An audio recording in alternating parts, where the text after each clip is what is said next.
자, 우리가 어떻게 번역되어 있냐면 누가 정죄하리요 이렇게 돼 있죠. 이렇게 의문문이죠. 실제로 보면 의문문입니다. 그런데 우리 원문을 볼게요. 티스는 당연히 후예요. 누가 후. 네, 후고요. 사실은 what이 아니에요. 여기서도 누가 정죄하리요 라고 한글은 이렇게 번역을 하고 있어요. 그러면 우리가 한글을 볼게요. 누가 정죄하리요 라고 물어봤어요. 몰라서 물어보는 의문문인가요? 알면서도 물어보는 의문문인가요? 누가 정죄하는 거야? 나 그 사람 누군지 모르겠는데 그런 게 아니죠. 누가 정죄하리요? 그런 거는 정죄할 사람이 정죄할 자가 없다. 그런 뜻이죠.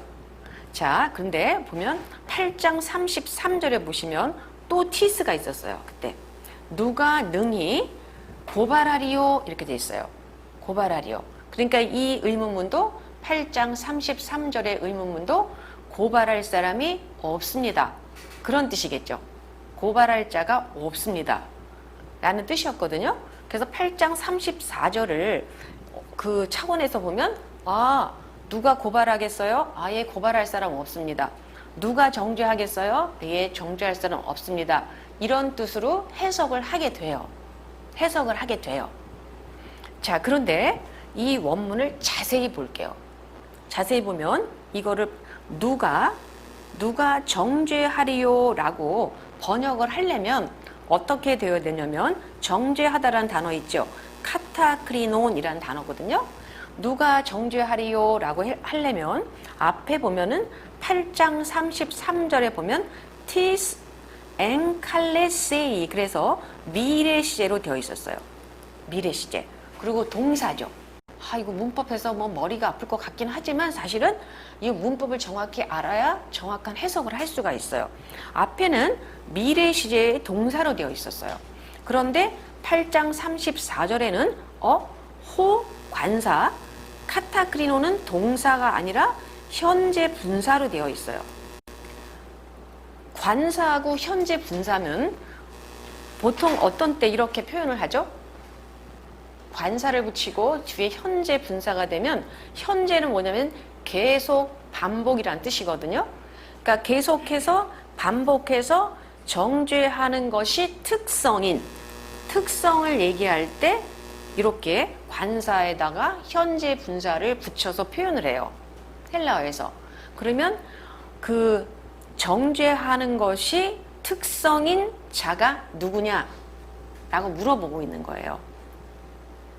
누가 정죄하리요? 이렇게 번역을 하려면요. 요 카타크리논이라는 분사 대신에 자, 무슨 단어를 써야 되냐면 현재 분사 말고 동사를 써야 돼요. 동사의 미래. 그럼 이렇게 써야 돼요.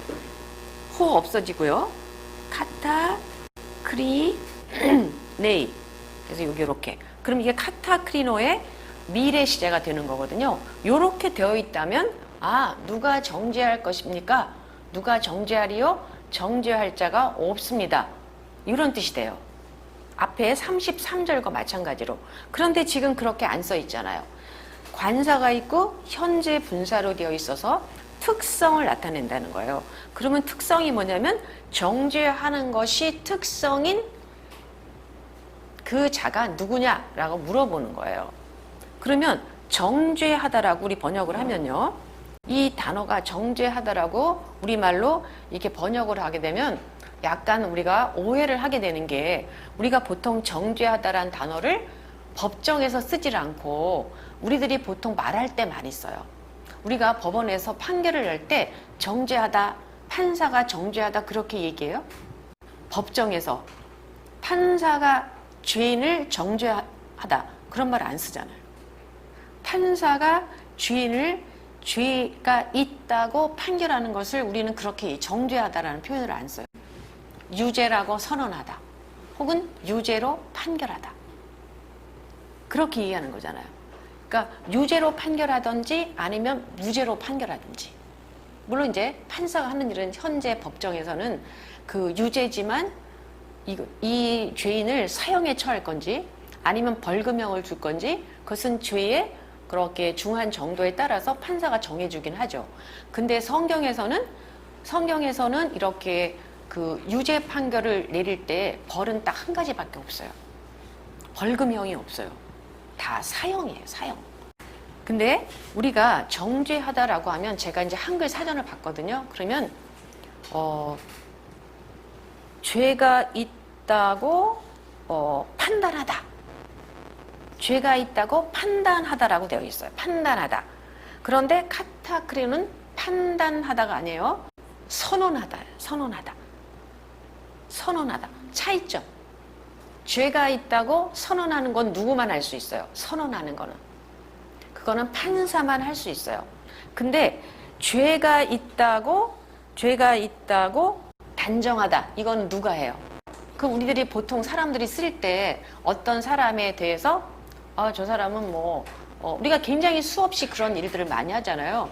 근데 특히 그런 일이 많이 일어나는 게 이제 뉴스 같은 데서 어떤 사건이 일어나면 그 사실이 정말 유죄인지 무죄인지 할 수도 없어. 확인하기도 전에 벌써 느낌으로 쟤는 그랬을 거야 라고 단정을 하게 돼요. 그거 단정하다, 우리 말로 정죄하다라는 표현은 법정에서 쓰는 단어가 아니에요. 우리끼리 개인적으로 어떤 사람의 잘못에 대해서 저 사람은 저럴 거야, 나쁘다고 지금 미리 단정을 하는 것, 그것을 정죄하다라고 얘기해요. 그래서 잘못하면은 여기에 카타크리노라는 단어에 대해서 정죄하다라고 다 이게 우리가 성경에 번역이 되어 있기 때문에 잘못 오해할 수가 있어요. 그런데 성경에서는요, 카타크리노라는 단어에 대해서 뜻이 딱 두 가지밖에 없어요. 하나는 우리가 지금 말씀드린 것처럼 첫 번째는 유죄라고 어떻게 하다? 선언하다. 유죄 판결, 유죄 선언을 의미해요. 굉장히 심각해요, 이 단어는. 그리고 뒤에 보면 여기는 이제 딱 그 단어 하나밖에, 동사 하나밖에 안 나타나지만 뒤에 보면은 가끔씩 항상 그런 건 아닌데 뒤에 이제 역격이 나오면서 유죄를 선언해서 유죄 있다고 판결하면서 어떤 형을 받아야 된다고, 어떤 형에 합당한 죄를 지었다고 선언하는 거, 판결하는 것, 그 판사가 하는 일이잖아요. 그래서 이렇게 역격이 나타날 때가 있어요. 형벌과 같이 나타날 때가 있어요. 그런데 형벌이 항상 보면 어떤 형벌이 옆에 역격으로 나오냐면 성경에서 사나토라고 나와요. 사나토. 사나토가 무슨 뜻? 사망, 죽음이란 뜻이거든요. 그래서 이렇게 카타크리노 하면은 어떤 사람을 유죄 선언하다, 유죄 판결하다, 그리고 그래서 어떤 벌에 합당하다라고 나오는데 그 벌이 거의 이 죽음이라는 단어가 같이 나오고 있어요. 그러니까 성경에서는 정죄하리요라고 할 때 사람들끼리 저 사람이 죄가 있을 거야, 잘못했을 거야 라고 단정 짓는 것을 얘기를 하지 않아요. 근데 정죄하리요라고 하면은 뜻이 유죄라고 선언하다라는 거하고 굉장히 뜻이 약해져요. 그걸 보고 영화에서도 컨뎀이라고 하잖아요. 컨뎀이라고 하는데 컨뎀이라는 것도 마찬가지로 영화에서도 보면 사람들끼리 약간 우리랑 똑같이, 그러니까 진짜 원래의 성경에 있어서 카타크리노는 그냥 그렇게 단정 짓다가 아니야. 그냥 판사가 진짜 그런 유죄 판결을 내리는 걸 얘기하는데 여기를 컨뎀이라든지 우리 말처럼 정죄하다라는 표현을 쓰게 되면 뜻이 엄청 약화돼요. 우리가 법정에서 유죄라고 판결을 받는 거하고 그다음에 이렇게 성경에서는 카타크리노 다음에 다 거의 뭐가 나오냐면 그 벌이 죽음이라고 나오거든요. 그러한 상황하고 우리끼리 어떤 사람을 잘 알지도 못하면서 이렇게 정죄하는 거하고는 차이가 엄청나게 크거든요. 그런데 이렇게 정죄하리요, 이렇게 정죄하다라는 단어를 쓰기 때문에 성경에서 계속 말하는 하나님의 우리를 카타크리노한다, 카타크림하다 라는 뜻이 약간 이렇게 심각성이 느껴지지 않게 우리가 하나님 우리를 정죄하다? 그러면 죄 있다고 이렇게 그냥 이렇게 생각하시다 이 정도로 느끼게 되는 거예요. 그래서 여기서 우리 성경, 우리 말에 정죄하다라는 이 단어하고 실제적으로 헬라어에서 카타크리노라는 단어하고의 갭이 엄청 크다. 그러니까 이거를 원래 하나님께서 무슨 뜻으로 이 단어를 쓰셨는지 그 뜻을 정확히 알아야지 이 말씀의 뜻을 정확히 이해할 수 있을 거 아니에요. 정죄하리요보다 훨씬 더 심각한 상황이라는 거. 그래서 어떻게 번역을 해야 되겠어요? 그러면 유죄 판결을 내리는, 유죄 판결을 하시는 그 판사, 재판관이 누굽니까? 라고 물어보는 거예요. 그런데 이거를 영어 성경을 보면 좀 더 정확히 번역이 되어 있어요. 영어 성경에도 condemn이라는 단어를 쓸 수밖에 없지만, condemn이라는 게 왜 판결을 내리는 것도 condemn이라고 할 수 있잖아요, 영어에. 그래서 condemn이라는 단어를 쓰는데 영어 성경에서는 두 가지로 지금 사실 쓰이고 있어요. 근데 뭐 킹 제임스 버전이라든지 중요한 그 영어 성경 그 버전을 보시면 이렇게 돼 있어요. Who is he? 영어 시간 같은데요. 영어 성경 훨씬 정확히 발음돼 저기 번역돼 있기 때문에 Who is he? 그다음에 that condemns 이렇게 돼 있어요. 이렇게 번역이 돼 있어요. 그 다음에 답이 뭐냐면 it is 하고 it is 그다음에 크리스토스 예수스 이렇게 예수 그리스도다 이렇게 번역이 돼 있어요. 이렇게 영어에서. 그런데 가끔 영어 번역 중에도 이렇게 번역한 버전이 있어요. Who 우리처럼 will 혹은 shall condemn us 이렇게 번역한 영어 버전도 있어요. 그러면 여기 who will condemn us는 사실은 지금 우리가 한글 성경에 번역된 것처럼 누가 정죄하리요? 라고 번역한 거죠. 그런데 이제 많은 성경은 who is he? 누굽니까? that condemns 우리를 condemn 하시는 분이 누굽니까? 이제 이렇게 번역. 차이점 아시겠어요? 차이점? 판사가 누굽니까?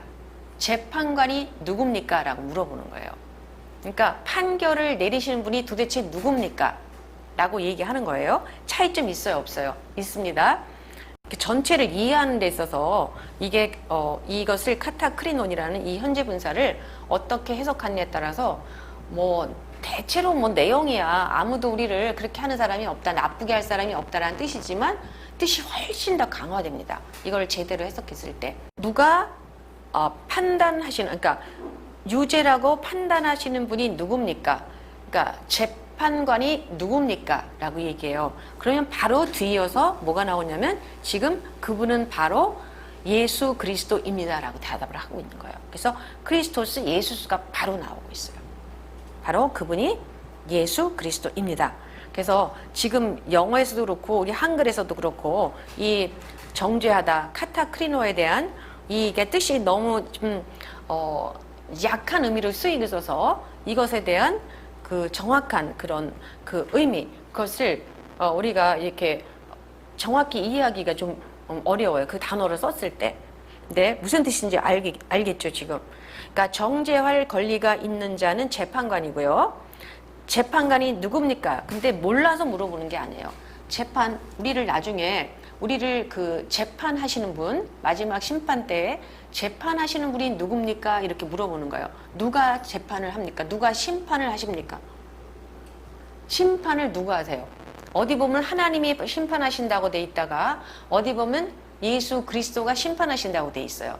그러니까 사실은 심판하시는 분은 하나님이시지만 실제적으로 하나님이 다 일일이 그 법정에 나오셔서 재판하는 건 아니고 실제적으로 그 일을 담당하시는 분은 예수 그리스도라고 이제 우리가 이제 해석을 하게 돼요.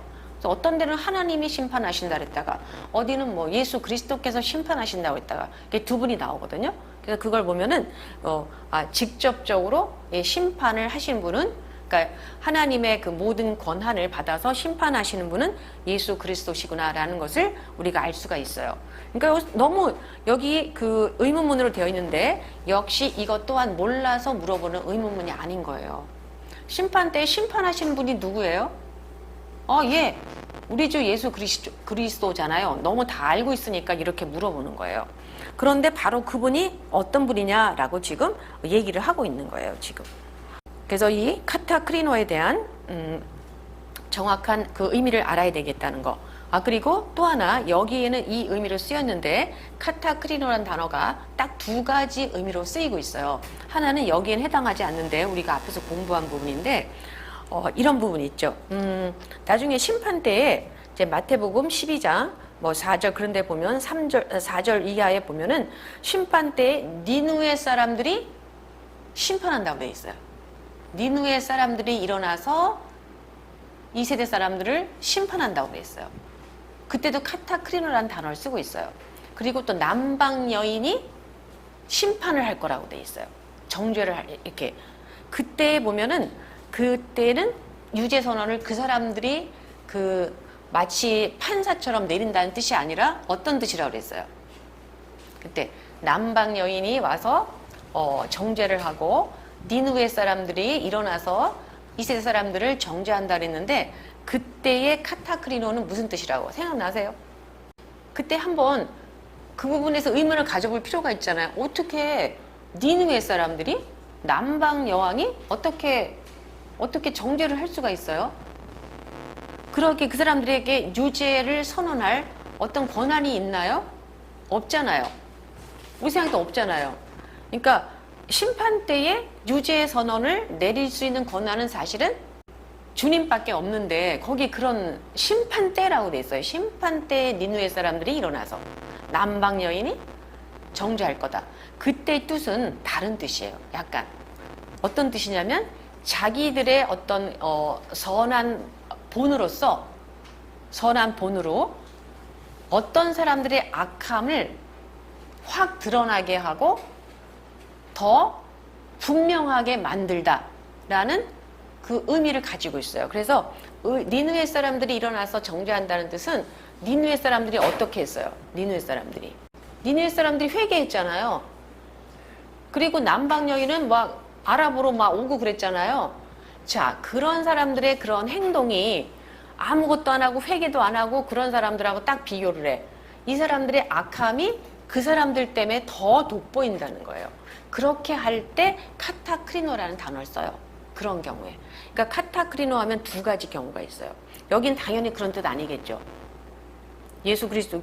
왜냐면 그렇게 할 수가 없어요. 왜냐면 호하고 카타크리노라면 반복적으로 이 정죄하는 일을 반복적으로 하는 분, 그것을 할 수 있는 권리를 가지신 분을 얘기하는 거거든요. 여기서는. 그러니까 그들이 일어나서 한 번 정죄하고 뭐 그런 걸 얘기하는 게 아니에요. 그래서 여기서는 두 번째 제가 말씀드린 그런 뜻은 아닌 거예요. 근데 카타크리노라는 단어를 보시면 두 가지 뜻이 있구나 이렇게 분명히 알고 계셔야 돼요. 그래서 여기서는 이거 정죄하리오라기보다는 한글로 고치면은 누가 그 유죄 판결을 내리시는 분입니까? 그러니까 누가 심판하시는 분입니까? 라는 뜻으로 이렇게 해석을 하면 더 훨씬 쉬워져요. 앞에는 33절하고 보세요.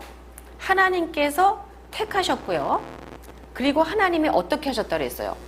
의롭다고 하셨다고 그랬어요. 의롭다고. 자, 여기 의롭다고 하시니라는 요 단어도 지금 어떤 뜻으로 봐야 된다고 그랬어요? 제가 다 여기 썼네요. 뭐라고요? 여기는 반대로 카타크리노의 반대말이었어요. 무죄 판결. 의롭게 하다라는 뜻은 그 법률적인 의미로는 무죄 판결하다. 무죄로 선언하다라는 뜻이거든요. 요거하고 지금 반대되는 얘기예요. 무죄 판결하다, 예, 의롭다고 하더라고 우리가 번역하고 있는 그 단어 디카이오라는 단어고요. 그거의 반대말이 뭐냐면 카타크리노는 단어예요. 유죄 판결하다. 그러면 그 재판이 열렸을 때 판사가 내리는 건 딱 두 가지 중에 하나야. 유죄 판결하든지 아니면 무죄 판결하든지. 근데 앞에서는 하나님이 뭐 하시는 분이에요? 하나님이 유죄 판결하시는 분이고 하나님이 뭐냐면 판사야. 34절에서는 이번에는 반대로 무슨 경우를 얘기하냐면 유죄 판결을 내리시는 분을 얘기하는데 유죄 판결을 내릴 수 있는 분은 판사고 여기서는 누구를 얘기한다? 아직은 누가 정죄하리고 했는데 답을 줘요. 앞에서는 하나님이라고 했는데 여기서는 예수 그리스도라고 얘기하는 거예요. 그러면 이것만 봐도 어떤 답이 오냐면 8장 33절, 8장 34절을 보면서 우리 편에 서 있는 분이 누구예요, 지금? 하나님도 우리 편. 그 다음에 우리가 판사가 다 우리 편인 거야. 판사가 두 분으로 나타나는데 그 판사가 다 우리 편이야. 하나님께서는 뭐라고 그랬냐면 하나님께 대해서는 우리 편이라는 걸 우리를 어떻게 했다고요? 하나님은 우리를 선택하셨다고 돼 있어요. 하나님께서 택하신 자라고 그랬잖아요. 하나님이 우리를 선택했다고 그랬어요. 그래서 세상에서 우리를 선택해가지고 자기의 것이 되게 하셨어요. 하나님은. 그런데 자기가 세상에서 뽑아내가지고 얘네들은 다 내 거야 라고 한 그 사람들을 감히 누가 어떻게 할 수가 없는 거죠. 그쵸? 이제 그 얘기를 했던 거고, 여기서는 한 걸음 더 나가서 지금 도대체 누가 그 판사지? 누가 유죄 판결을 내리는 판사지? 지금 판사 자리에 누가 있지? 하고 뒤에 쭉 나와요. 뒤에 거는 보시면 크리스토스, 하나님보다 더 길게 나와요. 하나님은 딱 그렇게밖에 안 나오잖아요. 의롭다고 하셨고 택하셨다 이렇게 나오는데, 여기서 그리스도 예수에 대해서는 이렇게 길게 나와요. 그리고 이 그리스도 예수도 예수 그리스도가 아니라 그리스도 예수로 돼 있어요. 이렇게 예수 그리스도, 예수가 앞에 나와 있을 때하고 그리스도가 앞에 나왔을 때하고 약간 강조점이 달라요. 예수가 앞에 나왔을 때는요, 정말 예수님으로 하나님의 아들이시지만 세상에 인간으로 오셨던 그분의 역할을 더 강조하는 거고요. 그리스도가 앞에 있을 때는 물론 그분이 그리스도고 그분이 예수님인 거 맞지만, 그리스도가 앞에 나왔을 때는 부활하신 이후에 하나님의 보좌 우편에 계시면서 우리의 그 메시아시고, 그래서 우리를 구원하신 그 분의, 그래서 지금 높은 자리에 계시는 그 그리스도를 강조하는, 그래서 이 순서에 따라서 이 강조점이 다릅니다. 여기서는 그리스도가 더 강조돼 있어요. 예수보다. 자, 그래서 그리스도 예수라고 돼 있고요. 그분은 어떤 분인가 하고 이렇게 설명을 해주고 있어요. 그래서 It is Jesus Christ 이렇게 영어로 돼 있으면서 바로 그분은 예수 그리스도입니다 라고 이렇게 돼 있어요. 바로 그분은. 그런데 그분에 대해 설명을 쭉 해주는데요. 설명이 지금 전체적으로 몇 가지가 있냐면 죽으셨고요, 다시 살아나셨고요, 하나님 우편에 계시고 있고요, 우리를 위하여 간구하시는 자라고 되어 있어요. 이렇게 돼 있죠. 네 가지 요소를 찾아야 돼요. 자, 네 가지 요소를 한번 찾아볼게요. 처음에는 호 아포타논, 그런 다음에 잘 보세요. 생긴 모습을. 호 관사가 있고 아포타논 이렇게 분사로 돼 있어요. 과거 분사로 돼 있고요. 그 다음에 두 번째는 에게르테이스 이렇게 돼 있어요. 자, 여기도 보면 분사로 돼 있어요. 분사. 자, 그 다음에는 눈에 딱 띄죠. 분사가 아니라 그 다음에는 어떻게 돼 있어요? 앞에 어떻게 시작하죠? 호스카이, 호스카이 이렇게 시작하죠. 호스카이, 호스카이. 호스는 관계대명사예요. 이제 하나의 문장으로 이루어지는 거예요. 앞에는 분사로 해서 관사 다음에 분사가 나오는 이런 구조로 돼 있고요. 그 다음에 두 가지 요소는 똑같이 호스카이, 호스카이 이렇게 똑같은 것이 앞에서 반복돼요. 이렇게 반복되면요, 수사학적으로는 약간 장엄하고 엄숙한 분위기를 연출하게 돼요. 호스카이, 호스카이 하면서. 자, 이렇게 되어 있는데요. 이제 차이점이 있죠. 죽었다가 살아나신 거, 거기에는 관사하고 과거 분사로 되어 있습니다. 과거 분사. 이런 구조로 되어 있고요. 뒤에 나오는 두 개는 호스카이 하면서 똑같이 동사가 나와요. 에스틴 비동사, 엔 튠카네이 여기 간구하시다. 동사가 나와요. 동사로 나오면서 둘 다 지금 시제가 뭐로 나오냐면 현재 시제로 되어 있어요. 현재 시제. 앞에 있는 것은 과거 분사로 되어 있어요. 과거 분사. 그러니까 먼저 일어난 사건이에요. 먼저 일어난 사건이에요. 그런데 먼저 일어난 사건을 얘기할 때는 이렇게 분사로 표현하고 있고요. 그리고 뒤에 있는 두 가지 요소를 얘기할 때는 이렇게 동사를 쓰고 현재 시제를 쓰고 있어요. 그러면 이렇게 이런 구조로 되어 있을 때 과거 분사로 표현한 죽었다가 또 살아나셨다는 부분하고 뒤에 동사, 직설법 동사로 쓰인 이 부분하고 이렇게 나눠지거든요. 그러면 어떤 것을 더 바울은 강조하고 싶었을까요? 분사로 쓰여진 부분, 동사로 쓰여진 부분. 그렇지, 동사죠. 목사님, 어저께도 분사 동사 막 나왔죠. 요한계시록에서 보면은 이렇게 분사로 쭉 나오다가 갑자기 분사로 계속 이어져야 되는데 카이, 엔드 하면서, 그래서 분사하고 엔드하고 분사로 이어져야 되는데 갑자기 얘가 뒷부분이 분사가 아니라 직설법 동사로 이어져요. 그래서 그걸 보고 문장의 파역이다, 이제 이런 말을 그런 말씀을 드렸잖아요. 근데 그때들 보면은 어느 부분이 강조된 거냐면 사실은 직설법 동사로 표현된 부분이 강조된 거였어요. 그러니까 예를 들어서 자, 유대인이라고 하는 자들에 대해서 얘기를 해요. 자기들이 자기 자신들을 유대인이라고 말을 한다. 근데 말을 하다고 할 때는 분사로 얘기를 해. 그런데 주님이 보시기에 사실은 걔네들 유대인 아니야 라고 얘기할 때는 그때는 동사를 써요. 그러면 주님께서 그런 말씀 하실 때는요, 야, 그 사람 지들이 스스로 유대인이라고 해 라는 것보다 더 분명하게 보여주고 싶었던 것은 사실은 아니라는 거였어요. 사실은 아니라 사단의 회당이다, 이렇게 말씀을 하셨거든요. 이제 그런 것처럼 여기서도 보면 이렇게 여러 가지, 4가지 요소가 나오는데 사실 4가지라도 이렇게 좀 정확히 얘기하면 3가지 요소라고 할 수 있어요. 그것을 이렇게 나누었는데 지금 사도 바울이 누가 정죄하리요? 야, 그분이 예수 그리스도야. 그런데 지금 현재 그분이 어떤 상태에서 어떤 일을 하고 있는가를 더 강조하는 것을 볼 수가 있어요.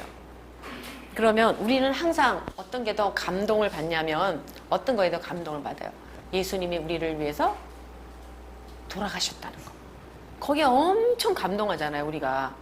근데 지금 여기 보시면 하나님 우편에 계시고 우리를 위해서 간구하고 계시다에는 사실 예수님이 우리를 위해서 십자가에 못 박혀서 아프게 돌아가셨다는 것보다 더 감동하지는 않는 것 같아.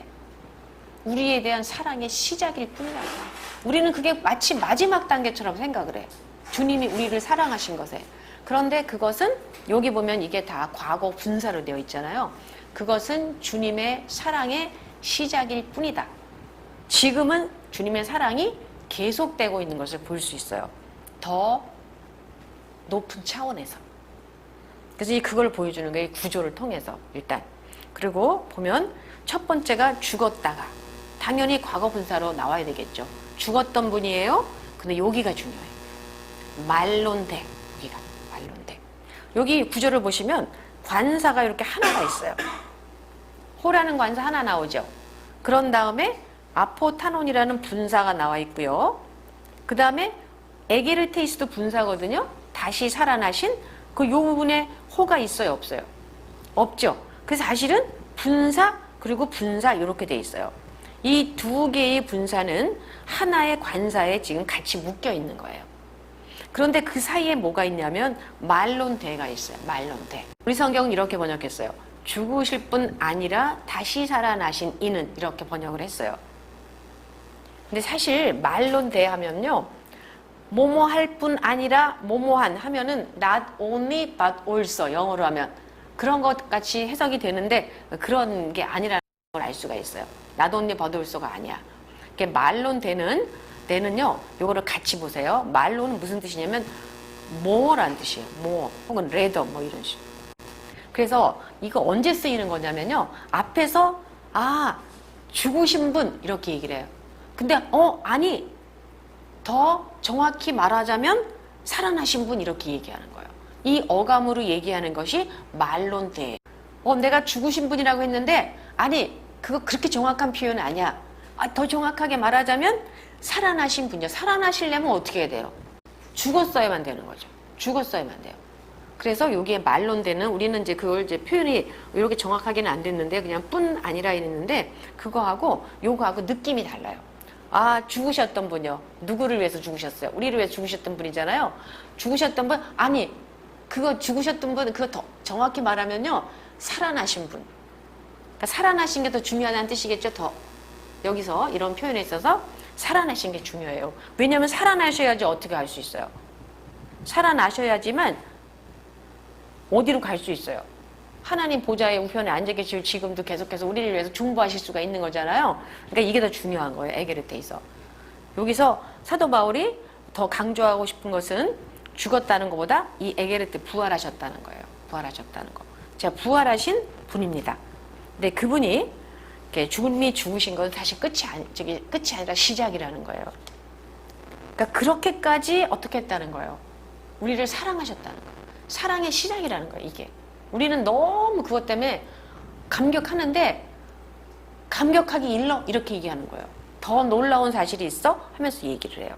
자, 그 다음에 호스카이라고 그랬어요. 여기서 우리가 해석을 잘해야 되는 거는 요 카이라는 단어예요. 카이. 여기는 and가 아니겠죠. 그리고 그분은 그렇게 해석하면 안 돼요. 그냥 이게 없는데요. 이렇게 그리고라는 뜻으로 카이가 쓰이려면 어떻게 되냐면 문장의 앞에 나와야 돼요. 문장의 앞에. 그러면 이렇게 문장의 맨 앞에 나오지 않고 두 번째 이렇게 나올 때는 되게 또한, 그는 또한이라든지 강조가 되는 건데, 혹은 even 영어에 이렇게 해석할 수 있어요. 그는 이렇게까지 하시는 분입니다. 이렇게까지 하시는 분이에요. 살아나신 거 그것도 중요하지만요, 그게 끝이 아니에요. 그분은 지금 이렇게까지 하고 계신 분입니다. 이런 뜻이에요. 그래서 어떻게까지 하고 있어요? 지금 하나님의 보좌, 그러니까 하나님의 덱시 하면 오른편이죠. 하나님의 우편에 에스틴 계시고 있대요. 현재 시제로 돼 있죠. 즉 계속해서 지금 거기에 그 자리에 계시다는 것을 얘기하죠. 그리고 앞으로도 계속 그럴 거죠. 비동사 is 현재시라서. 자, 그 다음에 그러면 하나님의 우편에 계시면서 지금 어떻게 하고 있다? 이거로 끝나면은 좀 약간 명확해지지가 않는데, 다시 호스카이 뭐뭐까지 하고 계세요. 지금 여기도 카이가 같은 뜻이에요. 엔튠카네이. 자, 엔튠카나이를 우리는 간구하시다 이렇게 번역했어요. 간구하다. 간구하다라고 하면은 어떤 뜻으로 해석하게 돼요? 한글로. 그냥 한글로 한번 생각해 보세요. 왜냐면 우리는 한글은 이렇게 나와 있는데 한글을 보고 성경을 이해하게 되고 하나님 말씀을, 하나님이 무슨 뜻으로 말씀하실 것을 우리가 알게 되는데, 일단 한글로 봐야 돼. 간구하다 무슨 뜻이에요? 간구하다. 우리 어떨 때 간구하다라고 그래요? 간절히 구하다라는 뜻 아닌가요? 간절히 구하다. 그래서 간절히 구하다 하면 그 어떤 단어를 저는 생각했냐면 네오마이. 간절히 구하는 거야. 근데 여기는 그 단어 아니야. 간절히 구하다 할 때는요, 네오마이라는 단어를 쓰거든요. 근데 네오마이라는 단어는요, 어떤 단어냐면 뭐가 부족한 거야. 생각나시죠? 뭔가 결핍이 돼 있어. 부족해. 그런 상태에서 하는 기도를 간구하다. 네오마이라는 단어를 써요. 이거는 일반적으로 보통 아무 일도 없을 때도 우리는 하나님께 기도를 해요. 그때 기도하는 거하고 그때 쓰는 단어가 따로 있죠. 프로스 유코마이 이런 단어를 써요. 그런데 네오마이 하면은 내가 어떤 결핍된 상황에 있어. 내가 많이 아프다든지, 뭐 내가 지금 돈이 없다든지, 뭐 우리 아이가 어떻다든지 그런 문제가 있어. 그렇게 되면 내가 기도할 때 어떻게 기도해요? 그냥 아무 일도 없을 때, 평상시에도 우리가 매일 하나님께 기도드릴 때 하고, 뭐가 상황이 절박한 상황이 있을 때 기도하는 거를 헬라어 성경에서는 기도하다 할 때 이렇게 구분해서 쓰고 있어요. 그냥 기도하다가 아니라 간구하다. 그래서 네오마이라는 단어를 써요. 근데 여기 보니까 간구하다라고 했는데 그 단어가 아니야. 엔튠카네이라는 단어를 쓰고 있어요. 똑같이 현재 시절에서 계속 반복적으로 간구하시고 있다라는 것을 얘기하고 있어요. 자, 그러면 여기에 간구하다라는 이 단어를 한번 볼게요. 첫 번째, 이 단어가 n이라는 여기 앞에 접두 보이죠? 그래서 어느 장소에서 튠카네이 하면요, 어떤 단어냐면요, 우리가 죄를 짓다 할 때 어떤 단어를 써요? 죄를 짓다. 아시잖아요. 하마르타노라는 단어를 써요. 그게 원래 헬라에 무슨 뜻인지 알고 계시죠? 관역을 맞추지 못하다라는 뜻이라고 그랬어요. 관역이 있으면 여기에 이게 가운데 딱 맞춰야 되잖아요. 여기 맞춰야 되는데 화살을 쏴서 뭐 이리로 삐쭉 나가고 뭐 이리로 또 낮은 점수, 이게 바로 하마르타노. 그래서 이 단어를 우리는 뭐라고 번역하냐면 죄를 짓다, 범죄하다라고 얘기를 해요. 이게 빗나가다라는 뜻이에요. 관역을 맞추지 못하다. 그러면 관역을 맞추지 못하다라는 단어가 하마르타노면 관역을 맞추는 경우는 무슨, 이게 바로 튠카네이라는 단어예요. 튠카노. 그래서 어떤 장소에서 이게 보면 딱 이렇게 여기 딱 마주치는 걸 얘기하거든요. 어떤 지점에 딱 가는 걸 얘기해. 그래서 어떤 뜻이었냐면 맨 처음에는 어떤 장소에서 우연히 마주치다라는 뜻이었어요. 우연히 마주치다.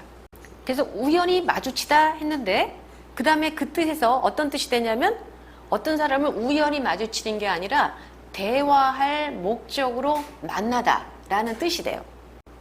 그 다음에는 또 거기서 어떤 뜻으로 발전하냐면 대화의 목적으로 그냥 대화가 아니라 다른 사람을 위해서 어떤 다른 사람에 대한 건을 가지고 높은 분에게 청혼할 목적을 가지고 가까이 가다라는 뜻을 갖게 돼요. 여기서는 몇 번째 뜻이겠어요? 하나님하고 우연히 마주쳐서 뭐 그런 건 아니겠죠. 간구하시다 했기 때문에 어떤 다른 사람들을 위한 어떤 그 건을 가지고 높은 분에게 가까이 가서 대면을 하면서 그 건으로 부탁을 하다라는 뜻을 갖게 돼요. 여기선 바로 그 뜻이겠죠. 그러면 주님이 지금 하시고 있는 일은 뭐다? 높은 분 하나님께 자기의 건으로 가는 게 아니에요. 다른 사람들, 우리를 위한 건을 가지고 그분께 가까이 나가 대면해서 부탁하는 거예요. 이건 두 가지 뜻이 있어요. 어떤 때는 그 사람들을 위해서 부탁하는 것도 있고 청원하는 것도 있고, 어떤 때는 저 사람 나빠요. 저 사람 왜 우리 청와대에 청원한다고 그러잖아요. 그때 항상 좋은 것만 하는 거 아니잖아요. 되게 나쁜 거 많이 하잖아요. 그 사람 좀 벌 주세요 라고 할 때도 사신 단어를 써요. 나 진짜 너무 억울한, 그 사람 보니까 너무 억울해요. 누구를 억울하게 했어요. 근데 그냥 아무도 벌을 안 줘요. 그러니까 벌을 주셔야 되겠어. 이렇게 청원하는 경우도 있겠지만 성경에서 이제 성령께서도 이렇게 하신다고 그랬거든요. 앞에 로마서 앞에 부분에 보면 그런 게 아니겠죠. 우리를 위해서는 어떻게 해요? 우리를 위해서 우리에게 좋게 해주려고 하나님께 가까이 가다가 중요해요. 가까이 만나는 거니까 가까이 나가서 부탁하는 거예요. 그러니까 우리가 청와대 청원할 때 우리가 가까이 그 청와대에 가서 청원하는 게 아니잖아요. 그냥 얼굴도 안 보고 온라인에다 하잖아요. 그거 얘기하는 게 아니에요. 가까이 가서 높은 분에게 얼굴을 대면하면서 부탁을 하는 거예요. 그것을 나타내주는 단어가 엔충카네예요. 자, 이 단어 이제 뜻 아시겠죠? 이제 그러면은 지금 주님께서 바로 그걸 하시는구나. 하나님과 대면하면서 아주 근거리에서 우리를 위해서 뭔가 계속 청원을 해. 그러면 우리가 생각해 봐야 될 게 있어요. 그리고도 계속이야. 이게 지금 가장 이게 주님께서 우리를 위해서 하시는 일에 지금 절정을 이루고 있어요. 맨 마지막에 간구하시다. 이게 그런데 이게 현재 시제에서 계속 반복해서 청원을 넣고 계신 거예요. 이게 주님께서는 하나님 앞에 나가서 우리를 위해서, 여기 우리를 위해서라고 했어요. 휘페르 헤먼, 우리를 위해서 뭐를 청원하고 계실까요? 누가복음 22장 32절 한번 보세요. 누가복음 22장 32절을 보시면 이렇게 되어 있어요. 내가 너를 위하여, 이건 지상에 계실 때를 말하는 거예요. 누구를냐면 시몬 베드로를 위해서 얘기하는, 내가 너를 위하여 내 믿음이 떨어지지 않기를 기도하였노니, 이렇게 되어 있어요. 믿음이 떨어지지 않기를 기도했다고 그랬어요. 누가복음 22장 32절에서는요. 그리고 히브리서에도 굉장히 많이 나타나요. 이분이 우리를 위해서 무엇을 청원하고 계시는지를 히브리서 7장 25절을 보시면, 그러므로 자기를 힘입어 하나님께 나아가는 자들을 온전히 구원하실 수 있으니 구원하실 수 있대요. 그가 항상 살아계셔서 그들을 위하여 간구하심이니라. 자, 요 내용을 보시면 히브리서 7장 25절을 보시면 그분이 우리를 온전히 구원하실 수가 있는데, 왜냐하면 그가 항상 살아계셔서, 여기로 하면 에스틴, 항상 계셔서 그들을 위해서 간구하시기 때문이다 라고 돼 있어요. 그분이 우리를 위해서 계속해서 간구하시기 때문에 뭐가 확실하다는 거예요. 히브리서 7장 25절에 의하면 주님이 우리를 위해서 항상 살아계셔서 우리를 위해서 간구하시기 때문에 뭐가 확실하다. 그 앞에 뭐라고 했어요? 온전히 구원하실 수 있으니 라고 했어요. 온전한 구원. 자, 누가복음에서는 뭐라고 돼 있어요? 믿음이 떨어지지 않는 것. 이렇게 믿음이 떨어지지 않는 것을 기도한다 라고 돼 있었어요. 그래서 지금 계속해서 하나님 보좌 그 우편에 계시면서 계속해서 우리를 위해서 간구하시는 내용은 뭐냐면 우리 애들 좋은 대학 가게 해주겠다고 하시는 게 아니라는 거죠. 뭐를 위해서요? 우리가 믿음이 떨어지지 않기를. 그래서 어떻게 되기를. 그래서 온전한 구원에 도달하게 되기를 계속해서 간구하고 계시기 때문에 우리가 지금 살면서 여전히 죄를 짓고 그렇다 하더라도 우리가 멸망하는 일은 없을 것이다라고 우리가 확신을 가지게 되는 거죠. 구원에 대한 확신을 가지게 된다는 것을 알 수가 있어요. 휘페르 헤몬이라는 단어가 붙어 있어요. 휘페르는 어떤 유익을 위하여라는 뜻이거든요. 우리를 위하여서래요. 우리를 위해서. 그러면 우리를 위해서라고 했으니까 무슨 뜻이에요? 우리들만을 위해서라는 것은 신자들만을 위해서 그렇다는. 예수님은 마음이 넓으시고 그러니까 혹시 예수님을 믿지 않은 사람들을 위해서 계속해서 기도해 주시지 않을까? 라고 생각하는데 휘페르 헤몬이라고 해서 헤몬, 우리들 신자를 얘기해요. 신자들. 자, 그리고 여기서만 그렇게 얘기하는 게 아니라 요한복음 17장 9절에 보면 내가 그들을 위하여 비옵나니 이렇게 돼 있어요. 내가 비옵는 것은 세상을 위함이 아니요 라고 돼 있어요. 아니요 내게 주신 자들을 위함이니이다. 그들은 아버지의 것이로소이다. 그러니까 아버지의 것. 그래서 아까 33절에 뭐라 그랬어요? 아버지의 것이 뭐예요? 하나님께서 택하신 자라는 표현이죠. 하나님께 선택을 받아서 하나님께 속한 자, 그 사람들을 위해서 내가 지금 빌고 있습니다 라고 얘기하는 거예요. 그래서 사실 여기에 휘페르 헤몬이라는 요 마지막 단어에 대해서도 잘 생각을 해봐야 돼요. 예수님이 세상 전체에서 십자가에서 돌아가신 건 사실이지만 그렇다고 해서 지금 계속해서 그들이 온전히 구원을 받기를 위해서 청혼하고 계시고 그러는 것은 누구만을 위해서다? 세상 전체를 위해서가 아니라 오직 믿는 사람들만을 위해서다. 이건 사실 우리들끼리 얘기하는 거니까 할 수가 있어요. 그래서 제가 그랬잖아요. 1장부터 4장까지는 누구나 들어도 돼. 누구나 다. 그런데 5장부터 그 다음 8장까지는 특히 믿지 않는 사람들은 절대로 이해할 수 없는 내용이에요. 잘못하면 괜히 오해만 해.